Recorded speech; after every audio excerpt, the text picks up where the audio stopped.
Baik sahabat, Assalamualaikum warahmatullahi wabarakatuh. Alhamdulillah pada hari ini saya sudah sampai di pekarangan di depan daripada Museum Kayang yang berada di Perlis Indra Kayangan.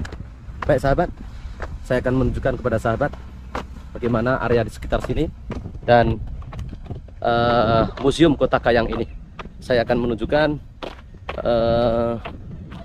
bagaimana awal dan area di Museum Kota Kayang ini. Dia ada di galeri sejarah, ada galeri diraja, ada pejabat, perpustakaan, dan makam almarhum Kayang. Ya, baik, teruskan menonton. Kita akan ke di area sana dulu ya. Kita akan menuju ke tempat itu dulu. Bismillahirrahmanirrahim. Kita berjalan kaki. Bismillahirrahmanirrahim. Oh, cantik ya tempatnya. Rumahnya juga cantik.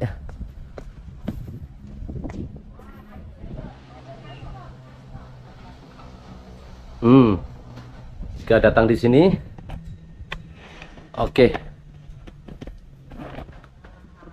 di Museum Kota Kayang ini ya. Oke, Bismillahirrahmanirrahim. Sudah pukul 4:30, saya diberikan masa setengah jam ya. Ini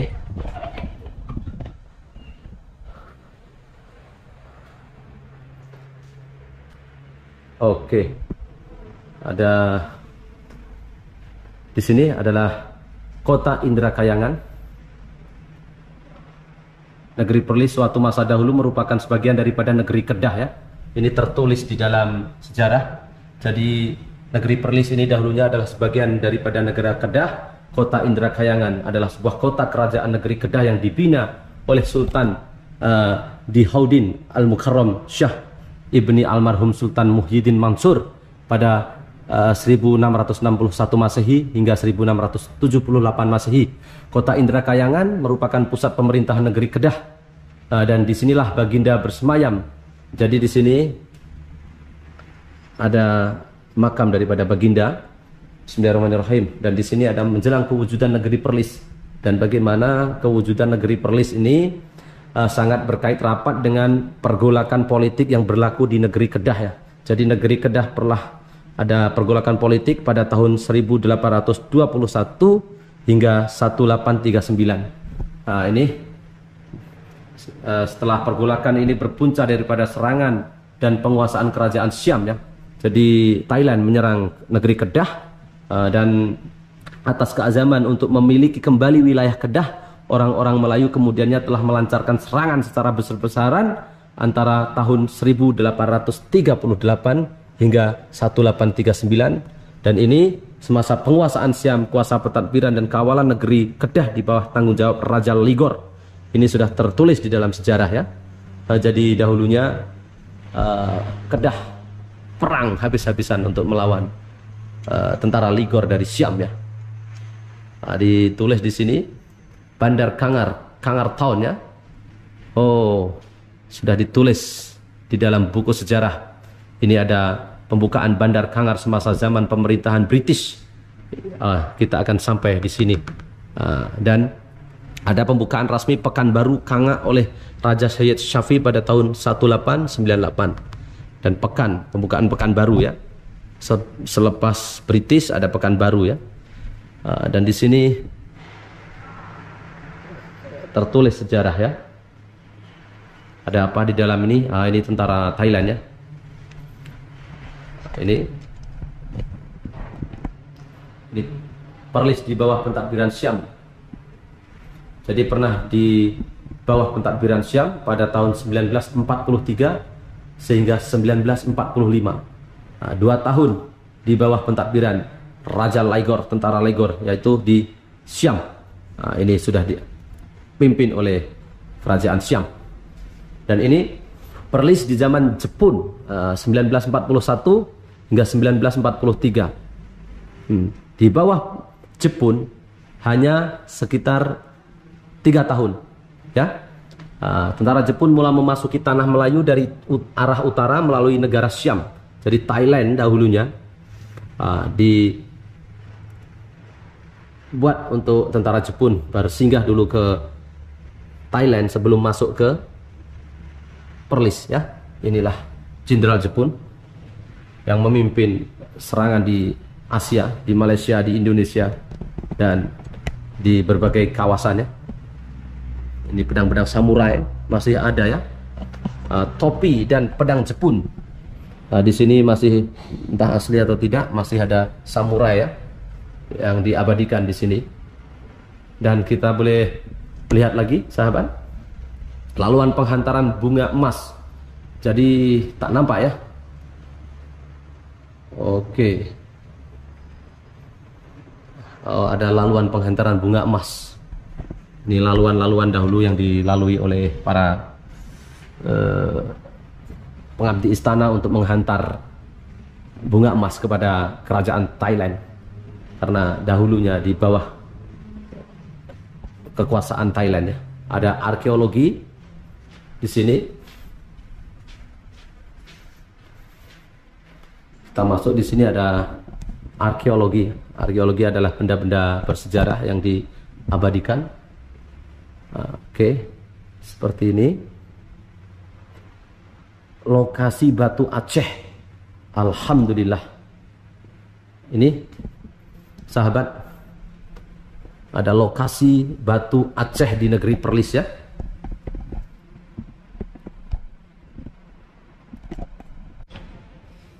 Oke, baik sahabat, seperti yang kita ketahui bahwa Aceh dahulu juga merupakan satu empire yang besar ya di dalam era perniagaan ya, karena di sini di museum yang berada di negeri Perlis ini itu ditemukan batu Aceh. Nah, ini adalah batu Aceh di negeri Perlis yang ditemukan ya, seperti ini. Nah, ini sangat langka sekali karena ini batu nisan. Tapi dipercayai ini adalah batu nisan daripada Aceh, seperti ini ya.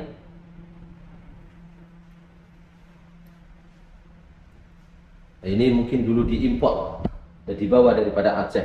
Antara batu nisan yang menarik di sini adalah batu nisan Aceh yang terdapat di beberapa kawasan, yaitu di perkuburan di Semenanjung Malaysia. Bahan batu Aceh itu berasal dari Aceh ya. Kebanyakannya digunakan untuk makam-makam diraja sahabat. Jadi makam-makam diraja akan mengambil batu dari Aceh, dan orang-orang besar itu akan menggunakan batu dari Aceh ya. Itu empire perniagaan Aceh, sehingga diabadikan di museum negeri Perlis ini ya. Di batu jenis ini mulai digunakan di Semenanjung pada abad ke-15. Ini di abad ke-15 sudah digunakan batu-batu ini hingga ke-19 Masehi.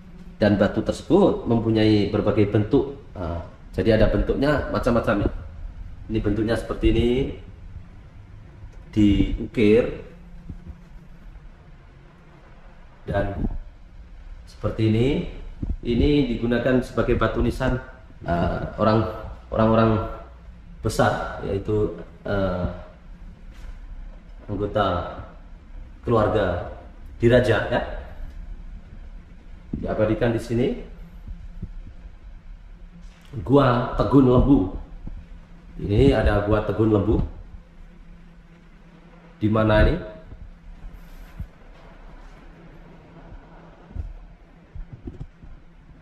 Ada Gua Tegun Lembu ya.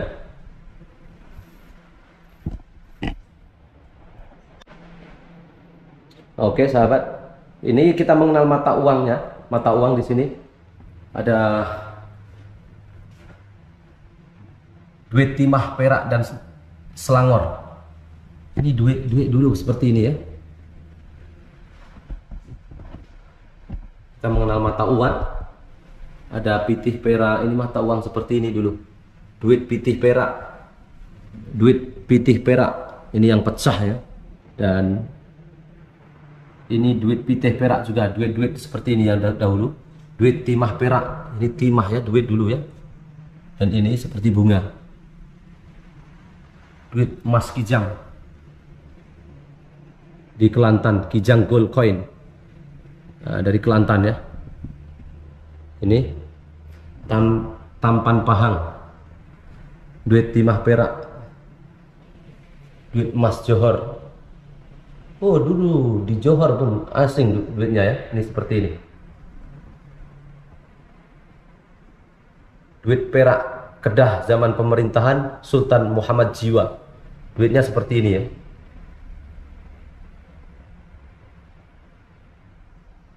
Ini duit-duit pada zaman sebelum duit kertas ya. Dan di sini arkeologi Kota Kanyang ini ditemukan oleh para penggali-penggali sejarah ya.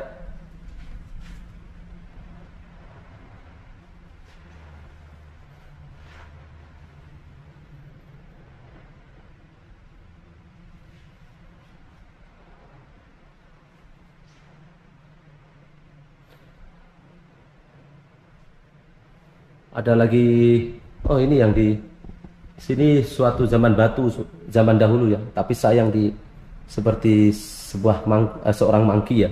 Ini dulu-dulu tak pakai baju, beliau yang belum siap. Ini diumpamakan pada zaman era batu dulu ya.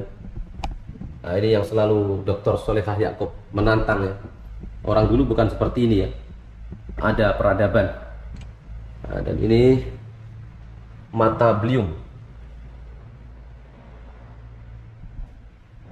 Ada lagi tembikar. Ini tembikar, peralatan masak ya, tembikar itu ya. Sudah ada ya. Behel tembikar nih.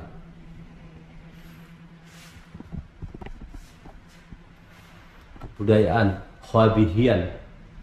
Ini ada kebudayaan ini dulu-dulu orang akan menggunakan ini digantung. Oke. Oke, baik sahabat, saya akan menunjukkan di area di sebelah luar ya. Ada galeri senjata nih. Dan sistem pengangkutan di sini daripada Tunku Abdurrahman.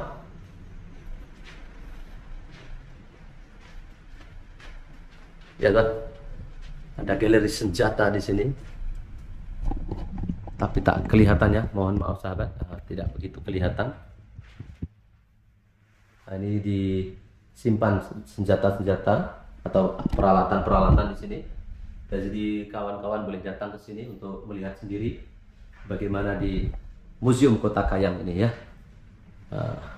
supaya lebih tahu perkenaan sejarah ya.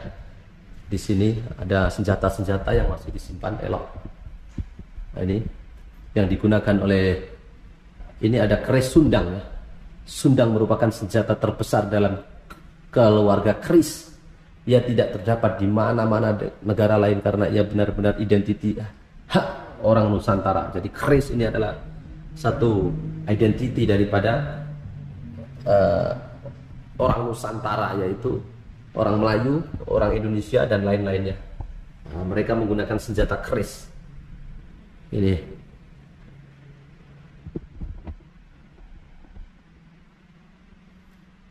Dan di sini ada golok. Nah, ini golok yang berjenis-jenis. Ini adalah golok, nah, senjata-senjata yang digunakan oleh prajurit Nusantara. Golok. Ini ada belati ya.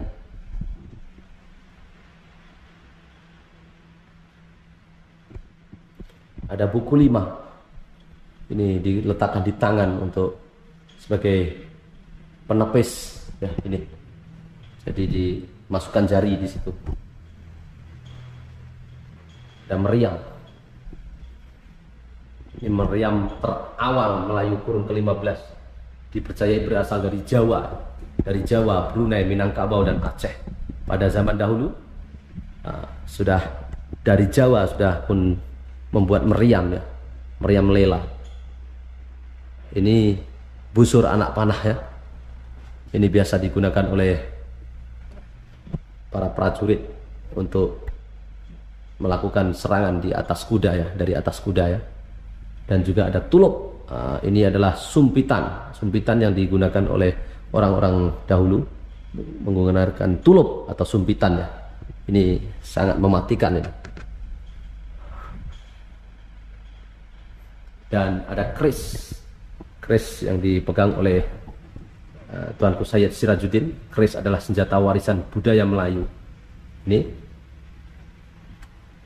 Tuanku Sayyid Sirajuddin mencium keris panjang di raja semasa pertabalan Baginda sebagai Sri Baduga Baginda. Jadi pentabalan raja-raja di Malaysia akan mencium keris sebagai tanda diresmikannya atau dilantiknya beliau menjadi seorang raja di negeri Perlis ini ya. Ini pusaka-pusaka ya, keris Semenanjung, keris Madura. Ini ada keris Madura seperti ini, keris Madura ya. Ini keris Madura. Ada keris Jawa, ini keris Jawa seperti milik bapak saya. Ini keris Jawa dan Madura ini berlainan karena kepalanya seperti ini. Ini keris Madura, keris Jawa, keris Bali, dan keris panjang. Ini keris panjang. Ada keris Bugis. Jadi inilah penyatuan dengan peralatan ini disebut dengan peralatan di Nusantara ya. Oke, kita melihat yang lainnya ya. Ada lembing. Lembing ini digunakan sebagai ataupun tombak ya. Ini lembing pada perlawanan tentara Indonesia melawan tentara Jepang juga menggunakan lembing atau bambu runcing ya. Ini ada bambu runcing di sini. Dengan disebut sebagai lembing ya, dan ini sangat dahsyat apabila digunakan oleh tentara Panglima Sudirman untuk melawan para penjajah Belanda ya, hanya menggunakan lembing. Nah ini lembing-lembing di sini ada ataupun tombak. Ini biasa digunakan, boleh digunakan dengan menggunakan kuda, dari atas kuda dilontar dari atas kuda untuk mengalahkan lawan-lawan ya dari jarak jauh. Ini ada kapak ya, ada kapak dan ada jambia atau lawi ayam. Ini adalah senjata kecil yang digunakan oleh para istri-istri diraja ataupun selir-selir. Nah ini jambia ya. Ini adalah keris pendek.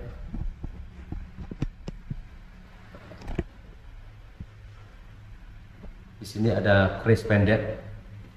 Banyak jenis di sini, keris-keris di sini, keris Menanjung. Bulu keris diperbuat daripada gading ya. Ini daripada gading gajah ya. Ini diukir ya. Buatan keris banyak jenisnya ya. Alhamdulillah, ini adalah satu peninggalan senjata daripada Nusantara, kerajaan Nusantara. Ada keris panjang ya.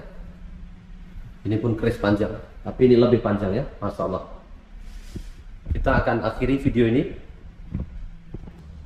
Oke, saya akan keluar dan akan berjalan di area sini. Banyak sejarah-sejarah yang diabadikan di sini di Museum Kayang ya.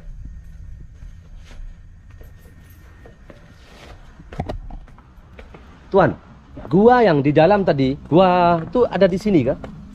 Yang di dalam tadi ada kaca tuh. Oh. Itu ada gua, nampak? Yang bukan di sini. Oh. Di daerah sini juga, tapi kawasan lain lah.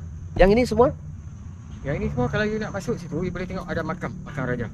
Oh, makam raja pertama. Yang raja pertama dia sebelum ini dia macam sini bawah negeri Kedah juga. Iya. Sekarang kita duduk ni negeri Perlis. Iya. Sempadan negeri Perlis Kedah. Iya. Dulu bawah jajahan, bawah Kedah juga dulu. Dulu Kedah Perlis itu satu negeri. Satu ya, pemerintah dulu raja-raja Iya. Kedah.